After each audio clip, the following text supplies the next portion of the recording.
Teman-teman, bertemu lagi dengan saya di channel @joki_bebek. Channelnya para pecinta unggas, khususnya ikan petelur. Nah, sesuai dengan apa yang saya jelaskan kemarin, bahwa hari ini saya akan mereview kandang saya yang ada kubangannya, tempat mandinya bebek. Hari ini cuaca di sini cukup panas ya. Oleh karena itu tadi airnya saya lihat habis di sana, di tempat airnya sana tuh. Tadi saya isi, kemudian sambil menunggu maka saya akan mereview kubangan atau tempat mandinya bebek. Oke, kita ke kubangannya ya. Jalan ini. Cuaca di teman-teman. Oke. Nah, itu bisa dilihat ya. Itu dulu adalah kolam lele sebenarnya. Terus saya berhenti budidaya lele karena apa ya, saya belum tahu triknya untuk budidaya lele. Terus lokasinya juga kurang lebar di sini. Akhirnya saya memutuskan untuk berhenti karena itu. Nah, di sini adalah kubangan yang kemarin di video itu saya sebutkan. Nah, kubangan ini berfungsi sebagai tempat mandinya bebek ya. Ketika bebek itu masih tahap pertumbuhan, multing bulu, itu sangat penting sekali mandi, karena bisa mempercepat rontoknya bulu. Dan bebek juga jarang stres. Nanti kalau sudah bertelur itu baru tidak boleh kena air sama sekali. Jadi tidak pernah mandi kalau sudah bertelur. Nah, untuk menyikapi bebek itu suka membersihkan diri dengan air, maka kita sikapi dengan cara pembuatan tempat airnya itu dari talang PVC kalau saya. Bisa yang melengkung, bisa yang kotak, terserah. Nah, ini kubangannya hanya sesederhana ini ya teman-teman.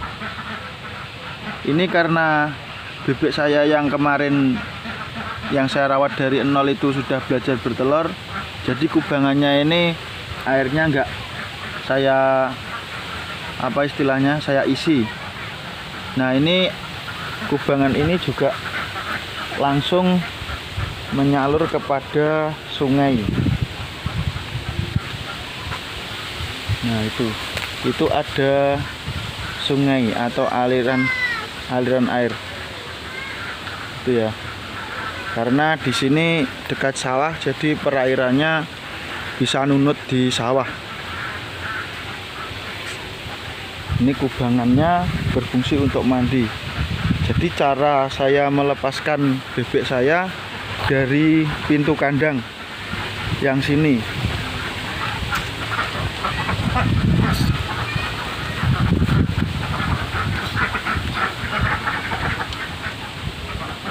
Nah, ini ada pintunya teman-teman ya. Ini pintu. Nah, sana itu langsung menuju ke kandang. Jadi pas waktu kecil-kecil dulu, ini pintu saya buka langsung mengarah ke kubangan ini. Dia langsung jegur atau langsung nyebur ke sini, mandi. Setelah puas biasanya berjemur di bawah pohon pisang itu sampai ke sana. Ya, pohon pisang itu jemur.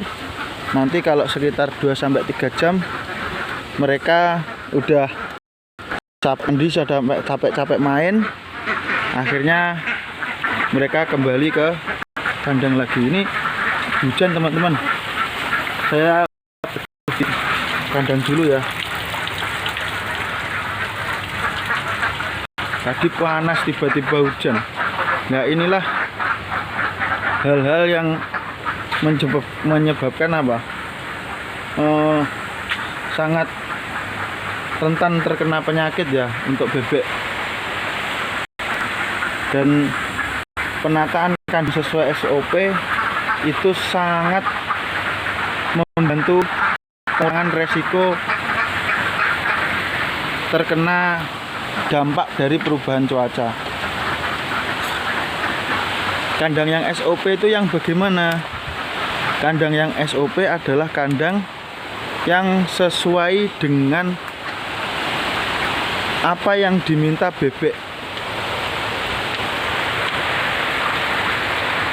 Kandang SOP adalah kandang yang sesuai dengan habitat bebek ketika mereka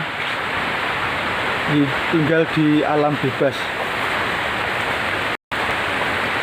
Saya naik dulu ke tempat istirahat ini.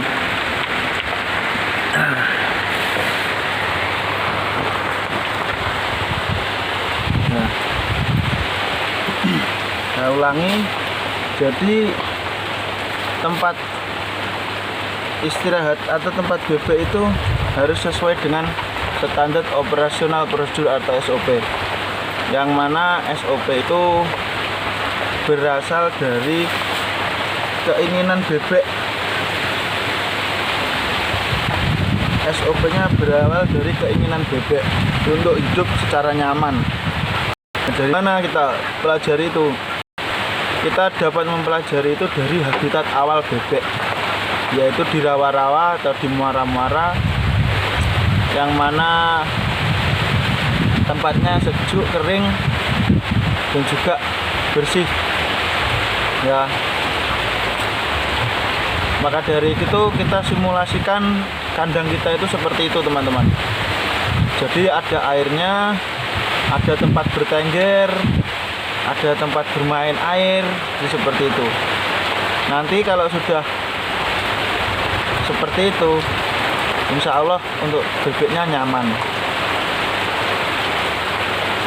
Nah, terus ketika bebek sudah nyaman, maka bebek itu yang pertama jauh dari stres, ya kan? Bebeknya sehat. Kalau bebeknya tidak stres, bebeknya sehat, maka untuk berproduksi dan bertelur dia juga lancar, seperti itu. Jadi selain asupan pakan yang bagus, kandang yang ideal dan sesuai dengan standar operasional prosedur itu harus kita bentuk ya, terus harus kita buat. Nah, masalah budget untuk membuat kandang itu bisa kita kelola. Jadi ketika kita melihat punya teman-teman yang lain yang selain dari saya, itu ada yang luas kandangnya itu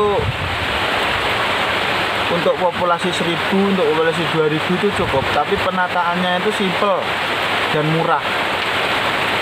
Yang penting atapnya ada, terus untuk sekat ada, terus kemudian untuk penutup atau dinding ini seperti kandang saya ini terbuatnya dari anyaman bambu ya. Kalau di sini diistilahkan betek atau sesek, anyaman bambu itu. Terus tempat airnya kita buat sedemikian rupa biar kita tidak capek ngangsu air atau angkat junjung air. Nah, kita kondisikan sesuai dengan apa kebutuhan kita. Kalau saya pakai sanyu dan talang air dari PVC itu. Nanti setiap pagi kita bersihkan, setiap sore juga kita bersihkan. Jadi seperti itu ya teman-teman. Jadi memang sepertinya bebek itu terlihat mudah, tapi kalau kita sudah terjun untuk usaha atau untuk bisnis, maka perlu perhitungan-perhitungan yang matang supaya bisnisnya atau usaha kita itu bisa berkelanjutan, tidak hanya 1 tahun, 2 tahun, 3 tahun. Kemudian berhenti karena kita kalah dengan keadaan. Jadi seperti itu. Nah, referensi untuk kubangan yang bagus adalah kita bisa mengisinya dengan mudah dan menguras airnya dengan mudah. Tapi kalau di tempat saya tanah itu kita tidak perlu mencucinya ya, karena bawahnya juga tanah. Jadi ketika bebek mandi, airnya berlumpur, nanti ketika udah kotor kita biarkan gitu saja, besok udah bersih lagi, besok buat mandi lagi, seperti itu. Nah, apalagi ya,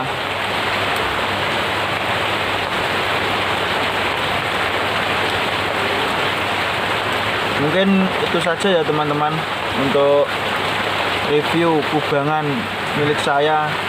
Sederhana, yang penting bermanfaat dan efektif. Semoga-moga teman-teman kalau ingin memelihara bebek bisa keturutan, karena bebek itu juga hewan yang mudah untuk dipelihara sebenarnya. Tapi kalau misalkan skala besar ya kita harus sesuai dengan standar operasional prosedur. Jadi sebelum masuk ke dunia bebek itu setidaknya teman-teman sekitar 1 tahun 2 tahun lah belajar, terus belajar. Apapun harus dipelajari sampai menguasai. Nanti kalau memang modalnya sudah banyak ya silahkan, kalau misalkan nambah populasi sampai 500 ke atas atau bagaimana terserah. Yang penting kita pelajari dulu biar di jalan, tengah jalan kita tidak menemukan kendala-kendala yang mungkin bisa membuat kita rugi bahkan bangkrut.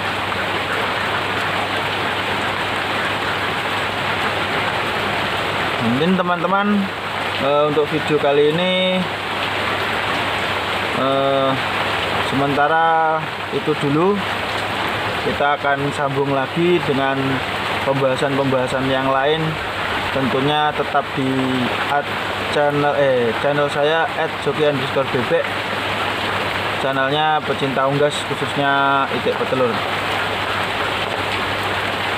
Mungkin nanti juga ada bahasan bagaimana cara menyetel atau memanage makanan itik pedaging, karena berbeda ya, itik pedaging dan itik petelur itu berbeda. Oke, sekian dulu, karena waktunya sudah mendekati jam makan, saya akan kasih makan bebek dulu. Semangat teman-teman. Assalamualaikum warahmatullahi wabarakatuh.